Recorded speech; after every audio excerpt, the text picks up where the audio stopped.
आज हम बात करने वाले हैं एक ऐसे कंसेप्ट के बारे में जिसे हम कंसेप्ट भी नहीं कह सकते, ये तो एक पैराडॉक्स है।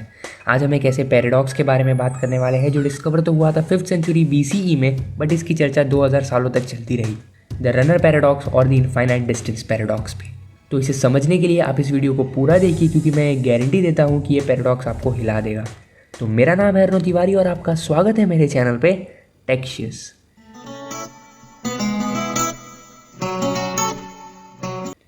वीडियो शुरू करने से पहले मैं आपको कुछ बताना चाहता हूँ।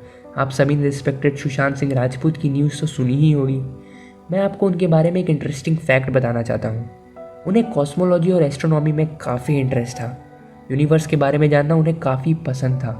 उनके ट्विटर के एक पोस्ट में उन्होंने अपनी 50 विशेज़ लिखी थी जिसे उन्हें पूरा करना था। उसमें से एक था to perform Young's double slit experiment and एक था बच्चों को इसरो में वर्कशॉप के लिए भेजना। मुझे इस बात का दुख है कि मुझे ये फैक्ट पहले मालूम नहीं था, क्योंकि अगर मालूम होता तो मैं ज़रूर उनसे कम्युनिकेट करने की कोशिश करता और उन्हें फॉलो करता। मेरे प्रेयर्स उनके फैमिली के साथ है। May his soul rest in piece.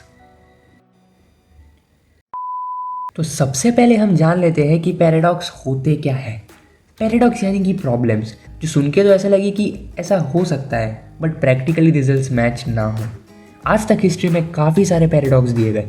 For example, आपने इनफाइनाइट होटल और इनफाइनाइट चॉकलेट्स के बारे में तो सुना ही होगा। वैसे ही हर पैराडॉक्स का एक सॉल्यूशन भी एग्जिस्ट करता है। बट आज हम बात करने वाले हैं इनफाइनाइट डिस्टेंस पैराडॉक्स पे। इनफाइनाइट की टर्म ही बड़ी अजीब है। द रनर पैराडॉक्स या द इनफाइनाइट डिस्टेंस पैराडॉक्स को दिया था ग्रीक फिलोसोफर एंड लॉजिशियन ने, जिनका नाम था ज़ीनो। तो ये पैराडॉक्स हमें कहता है कि दो मूविंग ऑब्जेक्ट्स एक दूसरे को टच नहीं कर सकते। फॉर एग्जाम्पल, अज्यूम कीजिए आप ट्रैवल कर रहे हो पॉइंट A से पॉइंट B तक, जहाँ टोटल डिस्टेंस है D। तो सबसे पहले आप half of the distance cover करोगे, देन उसका हाफ डिस्टेंस कवर करोगे, देन उसका हाफ डिस्टेंस कवर करोगे। ऐसे करते करते आपको इनफाइनाइट डिस्टेंस कवर करना पड़ेगा पॉइंट B तक पहुँचने के लिए। एंड इनफाइनाइट कभी ख़त्म नहीं हो सकता है। इनफाइनाइट डिस्टेंस के एंड तक हम नहीं पहुँच सकते, क्योंकि अगर पहुंच गए तो वो इनफाइनाइट नहीं रहेगा, वो फाइनाइट हो जाएगा। तो इससे तो हमें ये मालूम पड़ता है कि हम कभी पॉइंट B तक नहीं पहुंच पाएंगे। बट प्रैक्टिकली तो ऐसा नहीं होता है ना, हम पॉइंट B तक पहुंच जाते हैं। इस पैराडॉक्स ने काफ़ी साल तक मैथमेटिशियन के दिमाग को उलझा के रखा, बट एज़ यूजुअल इसका भी सॉल्यूशन आ ही गया।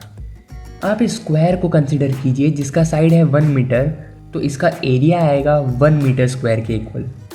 बट सिमिलरली अगर मैं स्क्वायर को इनफाइनाइट पीसेस में कट करूं, जैसे 1/2, 1/4, 1/8, 1/16, ऐसे इन्फिनिटी तक, और फिर मैं हर पीसेस के एरिया का सम करूं, तो आंसर 1 मीटर स्क्वायर ही आएगा, इनफाइनाइट नहीं आएगा।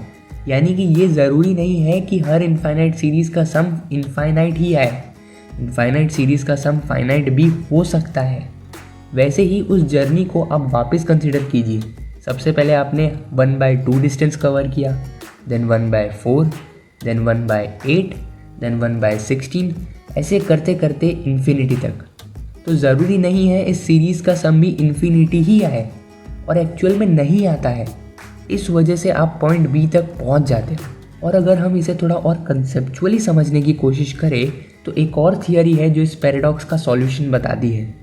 वो है कि जैसे जैसे आपका डिस्टेंस कम होते जाएगा, आपको टाइम भी कम लगेगा, एंड एट लास्ट आप एक ऐसे लेंथ पे पहुंच जाओगे जिससे छोटा कोई लेंथ एग्जिस्ट ही नहीं करता है। According to science, the smallest length in the nature is Planck's length. अब इससे छोटी लेंथ नेचर अलाउ ही नहीं करेगी और आपका डिस्टेंस कम ही नहीं होगा, तो आप पॉइंट B तक पहुंच जाओगे। That's all for today guys. अगर आपको इससे कुछ भी सीखने मिला तो प्लीज़ मेरी इस मेहनत को लाइक कीजिएगा, शेयर कीजिएगा, और अगर अभी तक आपने सब्सक्राइब नहीं किया है तो प्लीज़ उस सब्सक्राइब वाले बटन को ज़रूर क्लिक कीजिए। बस क्लिक ही तो करना है यार। तो आज के लिए बस इतना ही। मिलते हैं हम हमारे नेक्स्ट वीडियो में। तब तक के लिए मज़े कीजिए।